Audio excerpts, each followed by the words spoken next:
எல்லாம் போலி நாடகங்களை உருவாக்கி வீரப்பனார் அவர்களை திட்டமிட்டு கேவலப்படுத்த வேண்டும் என்பதற்காக செத்த பிணத்திற்கே மீசையை வெட்டிய மயிராண்டிகள் இவர்கள். ஏன் வெட்டினார்கள்? அவர் உயிரோடு இருக்கும்போது சொல்லுவார் அடிக்கடி, ஜெயலலிதாவை பார்த்து விரல் நீட்டி சொல்லுவார், இந்த இவனை எவனும் இந்த மசரை கூட பிடுங்க முடியாதுன்னு சொல்லுவார் அடிக்கடி.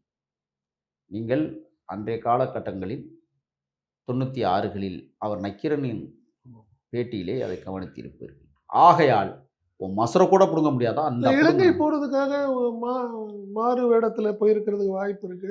நான் ஏற்கனவே உங்களுக்கு சொன்னதை போல அவருக்கு கண் அறுவை சிகிச்சை செய்ய வேண்டுமானால் தமிழ்நாட்டில் இருக்கிற எத்தனையோ டாக்டர்கள் முன் வந்தார்களே. ஏன் அந்த தகுதி இல்லையா? அண்ணன் மணிகண்டனோ முத்துக்குமாரோ நினைத்திருந்தால் எத்தனை மருத்துவர்களை வேண்டுமானாலும் காட்டுக்குள் கொண்டு போய் நிறுத்தி இருக்க முடியும். அவர் ஈழத்திற்கு போய் தான் கண் அறுவை சிகிச்சை செய்துவிட்டு திருப்பி அங்கிருந்து இங்கே வர வேண்டிய அவசியம் இல்லை.